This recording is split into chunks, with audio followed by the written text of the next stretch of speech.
yan ulit ay lumubog lamang sa loob ng mga minuto. Ako pandagat ng Israel ay binasak na ng mga sumasala kay Nadayon mula sa bodega.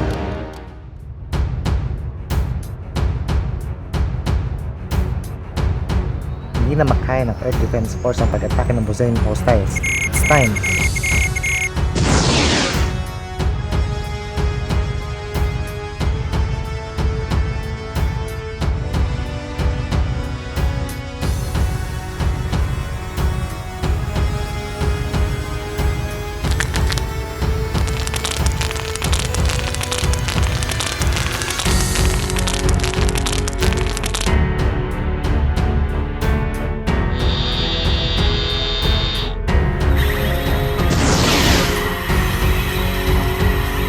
Let's go in!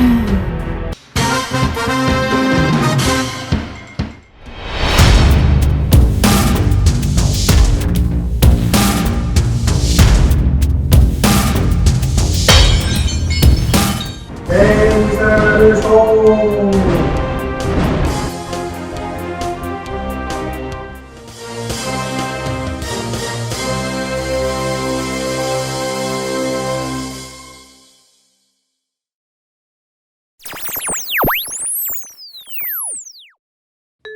Hello, Sanguinarics! My name is Sanders, and I present you the Mini Action Toy Series 2, Voltus 5. This combinable figure robot was manufactured by Action Toys to represent Voltus 5 from the anime series Shodenji Machine Borotetsu 5, also known as Super Electromagnetic Machine Voltus 5, and it is the second part of the Robot Romance trilogy of Super Robot series created by Saburo Yatsuda and directed by Takeyo Nagahama.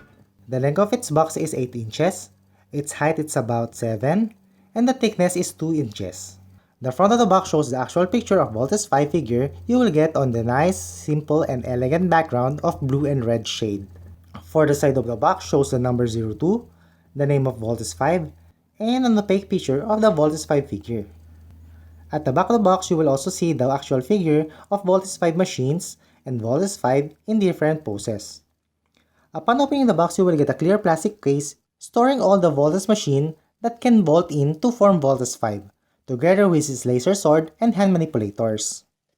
And also an instruction manual that guides you how to volt in Voltus 5. I really like this kind of packaging and good for storing the accessories of the figure after unboxing. This is great for small pieces which is easy to get lost if you don't take good care of it. Now let's take a look at the first Voltus machine, the Volt Cruiser. Cruiser 1 is the jet that formed the head of Voltus 5. It is somehow nicely detailed to the point that you will see small details like color-accurate fins, window, and thruster, but suffer on transforming gimmick. This Cruiser 1 doesn't transform accurately just like on the anime, and the Voltus 5 face is exposed below. The ball peg is also thin and fragile, so you might break this when you lock it with its socket. The Bomber 2 is somehow decent. Even if it is color accurate, this figure doesn't have any landing gear or special gimmick on this form. Panzer III has a gimmick of activating its claws just like in the anime. You can pull the claw on the top of the Panzer III to do so. However, you need to be careful because of how tiny this figure was. The claws will often be dismantled or worse get lost if you didn't take good care of it. Frigate 4 is an underwater machine that can fly. It is also doesn't have any gimmick, but its articulation and transformation was good. It has a rock solid build, so you don't have to be worried of parts that will pop off every time you play it. Lastly, the Lander 5 color accuracy and details were good. Its build was solid and seems durable, yet still you need to be careful on slits that might break if you keep snapping it when you form Voltus 5 feet. This Lander 5 also had one gimmick. Two side-by-side drills can emerge on its front by rotating the front of its panels, just like on the anime. Now let's form Voltus 5. Let's volt in!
After the vault-in sequence, you will get a decent Voltes 5.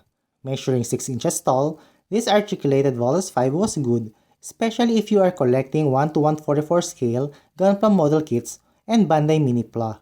One thing that this figure stand out on Gunpla and Minipla was this set doesn't have any stickers for color accuracy. All parts were colored correctly to nail the looks of Voltes 5 on the anime. The Voltes machine was easy to combine, but you need to take good care for those thin parts. The joints was also thin and somehow fragile for rough hands.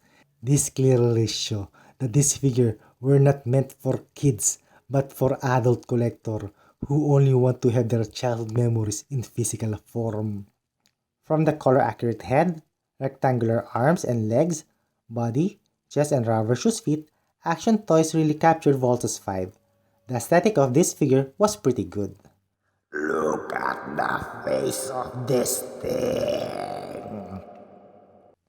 Now let's take a look of what kind of accessories this kit comes with. This figure gave you Voltes 5 laser sword. This is the ultimate weapon of Voltes 5 in which he used to finish his adversary.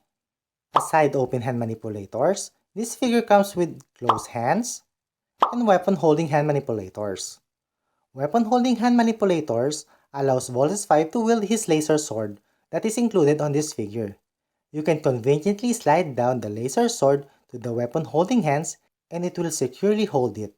You can also detach the untransformed laser sword on Panzer for more realistic physics details. But be careful, and you should not do it often, or you might end up losing it. The unique feature of this figure was the articulation with conjunction on its combining gimmick. Being able to form Voltes 5 from 5 Voltes machine doesn't compromise the basic articulation, which is somehow spectacular, especially how small the figure was. This Voltes 5 figure also have the ability to transform into the trailer truck mode. This mode is not available on the anime, but if you are a big fan of the Robot Trilogy romance, you will see that all of the 3 robots can form this mode. Even if it is not a great feature, at least this figure can do so. It's complaining time. The only issue on this figure was the durability. Being small and detailed figure comes with a price. There is a lot of thin and fragile parts on this figure. The joint is somehow brittle and there is no way for any spare parts included to replace any parts that you lose or broke. If you are not careful enough on combining and dismantling the figure, you might end up breaking this Voltes 5. Head is on ball joint, shoulder can rotate 360 degrees, arms all the way up, elbow extend for awesome bicep bend and swivel, hands are both on ball joints, legs can go this far and that far, bend at the knee, feet can move sideways, and feet also move forward. Here are the comparison to my other collection. Lego minifigure, Takara Tomy Pikachu, Jellicle Demir Jollibee around the world Philippines, Bandai 5-inch action hero Red Ranger, Revoltech Woody, 1:12 scale Oyagi, 1:144 non-grading Gundam, and to the Series 1 Action Toys Combattler V. Overall, I will give this toy this face reaction.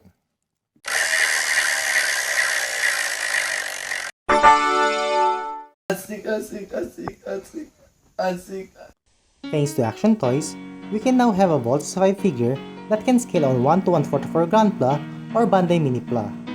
Here in the Philippines, we all love Voltes 5. But being a third world country, not all fans can afford the licensed Voltes 5, such as Soul of Chogoking from Bandai. Most of us only have a cheap, non-combining bootleg of Voltes 5 when we were just a child. Upon arrival of this figure on our local online stores, give us all the chance to have our favorite robot in physical form on a very affordable price that we working adults with a minimum wage income can afford. Action Toys Voltes 5 is one of the most affordable figure you can get as for the time being. It has a combining gimmick, few weapon, and decent articulation. Even the combining feature is not accurate, it's still a good figure for its price. The only downside was the durability. The plastic is somehow brittle. Despite of the downside for not accurately combining few weapons and durability, this is a must-have for any millennials otaku in the Philippines. This is my personal review, our point of view, and see you next time for more!